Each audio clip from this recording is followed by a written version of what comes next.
સુરતના ઉધના વિસ્તારમાં ગત 19મીએ પ્લાસ્ટિકના દાણા બનાવતી ફેક્ટરીમાં લાગેલી આગ મામલે ફેક્ટરી માલિક સહિત બેની પોલીસે બેદરકારી બદલ ધરપકડ કરી છે। સુરતમાં વારંવાર આગની બની રહેલી ઘટનાઓ વચ્ચે ગત 19મી જાન્યુઆરીના રોજ ઉધનાના ભાટેના વિસ્તારમાં પ્લાસ્ટિકના દાણા બનાવતી ફેક્ટરીમાં ભીષણ આગ લાગી હતી, જેમાં 5 જેટલા કારીગરો દાઝી ગયા હતા, તો દાઝેલાઓમાંથી ગંભીર 4 લોકોના હોસ્પિટલના બિછાને મોત નીપજ્યા હતા। આ આગ દુર્ઘટના મામલે ઉધના પોલીસે ફેક્ટરી માલિક સહિત 2 સામે બેદરકારીની ફરિયાદ નોંધી તેઓની ધરપકડ કરી હતી,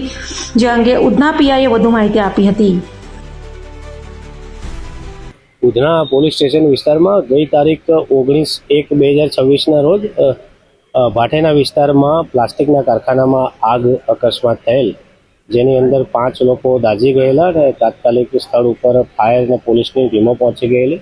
અને જે ભોગ બનનાર છે એ લોકોને હોસ્પિટલાઇઝ કરવામાં આવેલા અને પોલીસે તપાસ ચાલુ કરેલી। તો તપાસ દરમિયાન પોલીસને જણાઈ આવેલું છે કે આ જે કારખાનું ચાલતું હતું પ્લાસ્ટિક બનાવવાનું, એમાં એના જે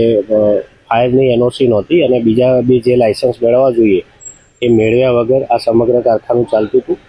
જેમાં કારખાના ધારકો જે છે એમના વિરુદ્ધમાં BNS પ્રમાણે ગુનો દાખલ કરી અને તેઓની ધરપકડ કરીને આગળની કાર્યવાહી કરવામાં આવેલ છે।